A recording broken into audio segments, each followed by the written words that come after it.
तो नमस्ते, कैसे हैं आप लोग। स्वागत है हमारे चैनल पर। तो क्वेश्चन नंबर 401 है, आदर्शवादी राज्य कुछ वास्तविकताएं उत्पन्न करता है जो उन्हें विशिष्ट एवं इस विशेषीकृत संस्थाओं के रूप में तत्काल पर्यवेक्षक के समक्ष प्रस्तुत करता है। यह किसने कहा है? ए ऑप्शन है कार्ल मार्क्स, सी ऑप्शन है लुईस अल्थ्यूजर, ई ऑप्शन है हर्बर्ट मार्क्यूज, बी ऑप्शन है जैक्स लेकिन, डी ऑप्शन है जॉर्ज जी लुकास। तो इसका राइट आंसर क्या होगा? आदर्शवादी राज्य की जो कुछ वास्तविकताएं उत्पन्न होती हैं जो उन्हें क्या करती हैं, विशिष्ट एवं विशेषीकृत संस्थाओं के रूप में तत्काल पर्यवेक्षक के समक्ष प्रस्तुत करता है। तो ये स्टेटमेंट किसने दिया है? लुईस अल्थ्यूजर ने। ठीक है, लुईस अल्थ्यूजर जो नव मार्क्सवादी थे विचारक, इन्होंने ये स्टेटमेंट दिया है। तो क्वेश्चन नंबर 401 का क्या राइट आंसर है? C option. और गाइज आप लोग सपोर्ट भी करें, लाइक करें, सब्सक्राइब करें और शेयर भी करें। क्वेश्चन नंबर 402 है, किसके अनुसार समाज हमेशा एक छोटी संख्या में पुरुषों द्वारा एक अभिजात वर्ग द्वारा शासित होता है, उस समय भी जब यह एक पूर्ण रूप से जनतांत्रिक संगठन मालूम पड़ता है? ए ऑप्शन है पीटरिम सोरोकिन, सी ऑप्शन है विल्फ्रेड परेटो, ई ऑप्शन है टैलकट पार्सन, बी ऑप्शन है कार्ल मार्क्स। तो इसका राइट आंसर क्या होगा? और डी ऑप्शन क्या है? सी राइट मिल्स। तो अभिजात वर्ग के बारे में किसने बात की है? जो अभिजात वर्ग द्वारा शासित होता है। तो क्वेश्चन नंबर इसका क्या राइट आंसर होगा? Wilfred Pareto. ठीक है, विल्फ्रेड परेटो ने ये स्टेटमेंट दिया है, ये डिफिनेशन की जो समाज है यह हमेशा छोटी संख्या में पुरुषों द्वारा एक अभिजात वर्ग द्वारा क्या होता है, शासित। ठीक है, और उस समय भी जब एक पूर्ण रूप से जनतांत्रिक संगठन मालूम पड़ता है। तो क्वेश्चन नंबर 402 का सी ऑप्शन यहाँ पर राइट हो जाएगा। विल्फ्रेड परेटो का ये परिभाषा है। फिर हम आते हैं क्वेश्चन नंबर 403 पर। क्वेश्चन नंबर 403 क्या है? प्रतीकात्मक पारस्परिक क्रियावाद अर्थ को एक सामाजिक उत्पाद के रूप में उत्पन्न रचना के रूप में और पारस्परिक क्रिया करते समय लोगों की गतिविधियों को परिभाषित करने के माध्यम से समझता है। यह किसने कहा है? इसका राइट आंसर क्या होगा? ए ऑप्शन है हर्बर्ट स्पेंसर, बी ऑप्शन है हर्बर्ट मार्क्यूज, डी ऑप्शन है ब्लूमर, सी ऑप्शन है अल्फ्रेड शुट्स, ई ऑप्शन है रोनाल्ड बार्थ। तो इसका राइट आंसर क्या होगा? प्रतीकात्मक पारस्परिक क्रियावाद के अर्थ को सामाजिक उत्पाद के रूप में उत्पन्न रचना के रूप में पारस्परिक क्रिया करते समय लोगों की गतिविधियों को परिभाषित करने के माध्यम से समझता है। यह किसने कहा है? ब्लूमर ने। ठीक है, प्रतीकात्मक जो पारस्परिक क्रियावाद का ये डिफिनेशन किसने दिया है? हर्बर्ट ब्लूमर महोदय ने। ठीक है, तो क्वेश्चन नंबर 403 का डी ऑप्शन यहाँ पे राइट हो जाएगा। इस हर्बर्ट ब्लूमर ने ये डिफिनेशन दी है। फिर हम आते हैं क्वेश्चन नंबर 404 पर। क्वेश्चन नंबर 404 है, किसने कहा है? मतलब कि ये स्टेटमेंट किसका है कि जो लिंग भेद का वर्णन एक जिद्दी प्रवृत्ति के रूप में नहीं करना चाहिए, जो स्वभाव से पारकीय होता है और आवश्यकतावश उस व्यक्ति के प्रति हठीला होता है, जो इसे अपने वश में करते समय स्वयं को थका देते हैं और अक्सर उसे पूर्ण रूप से नियंत्रित करने में विफल रहती है। अपेक्षाकृत रूप से यह पुरुषों एवं स्त्रियों के बीच शक्तियों के संबंध के लिए विशेष रूप से सघन स्थानांतरण बिंदु के रूप में प्रकट होता है। तो ये डिफिनेशन किसकी है? ए ऑप्शन है रोलैंड बार्थेस, बी ऑप्शन है जीन बॉडिलार्ड, सी ऑप्शन है जिगमंड वॉमन, डी ऑप्शन है माइकल फूकोट, ई ऑप्शन है स्टीफन ल्यूक्स। तो इसका राइट आंसर क्या होगा? इसका राइट आंसर हो जाएगा मिशेल फूको। ठीक है, माइकल फूको ने ये स्टेटमेंट दिया है लिंग भेद के।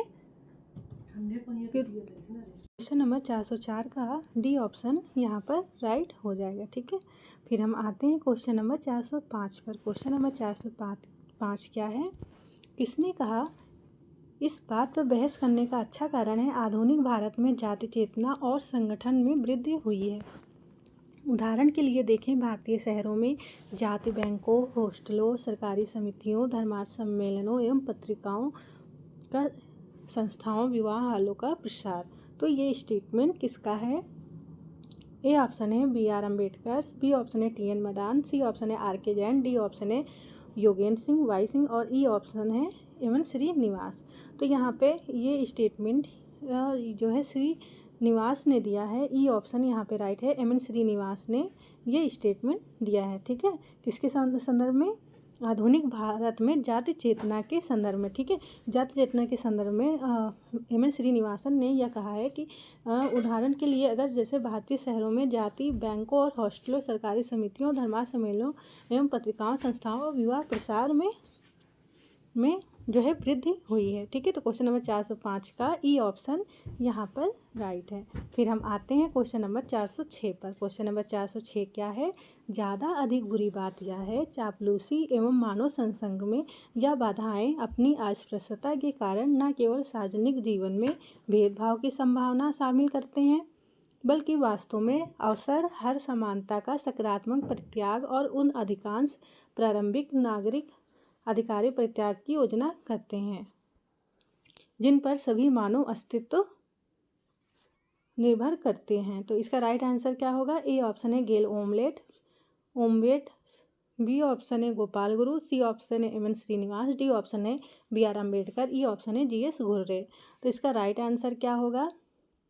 तो ये स्टेटमेंट किसका है कि ज़्यादा बुरी बात यह है कि चापलूसी मानव संसर्ग में बाधाएं हैं। ठीक है, और अपनी अस्पृश्यता के कारण न केवल सार्वजनिक जीवन में भेदभाव की संभावना शामिल करते हैं, बल्कि वास्तव में अवसर की हर समानता में क्या करती है? सकारात्मक परित्याग और उन अधिकांश प्रारंभिक नागरिक अधिकारी के परित्याग की योजना की तैयारी करती है जिन पर सभी मानव अस्तित्व निर्भर करते हैं। तो इसका राइट आंसर क्या होगा? तो इसका राइट आंसर होगा, ये स्टेटमेंट है बी आर अम्बेडकर ने। ठीक है, बी आर अम्बेडकर ने ये स्टेटमेंट दिया है। ठीक है, उन्होंने बताया कि जो ये चापलूसी है यह जो है मानव संसर्ग में बाधाएं हैं। ठीक है, और अस्पृश्यता के बारे में तो इन्होंने अपना स्टेटमेंट दे ही रखा है। इनकी फेमस बुक कौन सी है? अनटचेबिलिटी। फिर हम आते हैं क्वेश्चन नंबर 407 पर। क्वेश्चन नंबर 407 क्या है? निम्नांकित में से किसने कहा कि यह इस दोहरी दृष्टिकोण का हिस्सा था कि नेहरू और भारतीय राज्यों में राज्य एवं उनकी राजनीतिक प्रभुत्ता के लिए औचित्य के एक प्रमुख स्रोत के रूप में विज्ञान को बढ़ावा दिया? तो इसका राइट आंसर क्या होगा? ए ऑप्शन है एच एस भाभा, ई ऑप्शन है दीपक कुमार, सी ऑप्शन है सुंदरलाल बहुगुणा, बी ऑप्शन है वीना दास और डी ऑप्शन है आशीष नंदी। ये ऑप्शन है यहाँ पे आशीष नंदी, ये राइट आंसर है। ठीक है, आशीष नंदी ने यह स्टेटमेंट दिया है कि जो दोहरी दृष्टिकोण है यह जो है हिस्सा है किसका? नेहरू और भारतीय राज्यों में राज्य एवं उनकी राजनीतिक प्रभुत्ता के लिए औचित्य का एक प्रमुख स्रोत, ठीक है, स्रोत के रूप में विज्ञान को बढ़ावा दिया है। तो 407 का डी ऑप्शन यहाँ पर राइट है। फिर हम आते हैं क्वेश्चन नंबर 408 क्या है? ब्रिटिश भारत में सार्वजनिक स्वास्थ्य का प्रथम अध्ययन।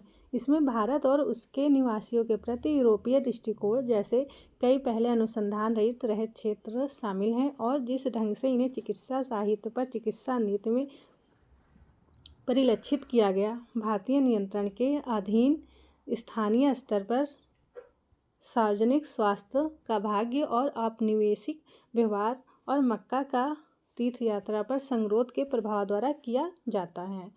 तो इसका राइट आंसर क्या होगा? ए ऑप्शन है मार्क हैरिसन, सी ऑप्शन है ऑस्टिन फोटरफील्ड, ई ऑप्शन है रीट मार्गेट रीड, ठीक है, और बी ऑप्शन है Brian M Turner, D option है रॉबर्ट स्ट्रॉस। तो इसका राइट आंसर क्या होगा? ए ऑप्शन, ठीक है। मार्क हैरिसन ने, ठीक है, ब्रिटिश भारत में, जो ब्रिटिश भारत था मतलब जब अंग्रेज़ों का शासन था, तब जो है उन्होंने सार्वजनिक स्वास्थ्य का प्रथम अध्ययन किया था।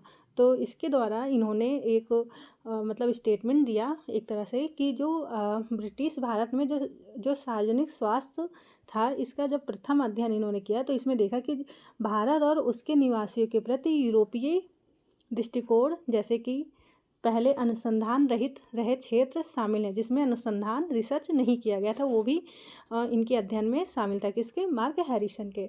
तो और जिसे जिस ढंग से इन्हें चिकित्सा साहित्य और चिकित्सा नीति में परिलक्षित किया गया, भारतीय नियंत्रण के अधीन स्थानीय स्तर पर सार्वजनिक स्वास्थ्य का भाग्य और औपनिवेशिक व्यवहार का और मक्का का तीर्थ यात्रा पर संगरोध के प्रभाव द्वारा किया जाता है। ठीक है, तो ये स्टेटमेंट मार्क और हैरिसन ने किया था। ठीक है, तो 408 का ए ऑप्शन यहाँ पर राइट है। आप इसको कई बार क्वेश्चन पढ़ेंगे तब आपको ये अच्छे से याद होगा। ठीक है, तो रिवीजन मस्ट है आपको। फिर क्वेश्चन नंबर 409, वैश्वीकरण के आलोचक के रूप में किसने निम्नलिखित कथन कहा? तथा कथित वैश्वीकरण का वैचारिक उत्सव वास्तविकता एवं हमारी ऐतिहासिक प्रणाली का अंतिम प्रयास है। ए ऑप्शन है जीन बॉडीलार्ड, बी ऑप्शन है मैनुअल कैसल्स, सी ऑप्शन है इमाइल वालरस्टीन, डी ऑप्शन है डेनियल बेल, ई ऑप्शन है कार्ल पॉपर। तो इसका राइट आंसर क्या होगा? राइट आंसर होगा इमैनुअल वालरस्टीन। ठीक है, इन्होंने वैश्वीकरण के आलोचक के रूप में यह स्टेटमेंट दिया था कि जो तथाकथित वैश्वीकरण का वैचारिक उत्सव है, यह वास्तविकता में हमारी ऐतिहासिक प्रणाली का क्या है? अंतिम प्रयास। ठीक है, तो क्वेश्चन नंबर 409 का सी ऑप्शन यहाँ पर राइट है। फिर हम आते हैं क्वेश्चन नंबर 410 पर। क्वेश्चन नंबर 410 क्या है? किस जर्मन समाजशास्त्री ने तर्क दिया कि प्रौद्योगिकी ने आधुनिकता का एक नया रूप उत्पन्न किया, जिसमें अधिक तर्कसंगत औद्योगिक युग की अपेक्षा सहज रूप में अधिक जोखिम या अनिश्चितता शामिल हुई? ए ऑप्शन है निको स्टेट्सर, सी ऑप्शन है मैक्स वेबर, ई ऑप्शन है डेनियल लेवी, बी ऑप्शन है उलरिच बेक। तो इसका राइट आंसर क्या होगा? B option. ठीक है, उलरिच बेक ने यह स्टेटमेंट दिया है। तो क्वेश्चन नंबर 410 का बी ऑप्शन यहाँ पर राइट हो जाएगा। ठीक है, और डी ऑप्शन इसमें जर्गन हैबरमास भी है, लेकिन यहाँ आपका बी ऑप्शन ही राइट हो जाएगा, क्योंकि जोखिम समाज की अवधारणा किसने दी है? उलरिच बेक महोदय ने। तो क्वेश्चन नंबर 410 का बी ऑप्शन यहाँ पर राइट है। उलरिच बेक जो है एक जर्मन समाजशास्त्री थे। तो फिर हम मिलते हैं नेक्स्ट वीडियो में, तब तक आप लोग पढ़िए और हमारे टेलीग्राम लिंक से भी जुड़ें। और थैंक्स फॉर वॉचिंग गाइज। आप लोग सपोर्ट ज़रूर करें, सब्सक्राइब करें। Thank you.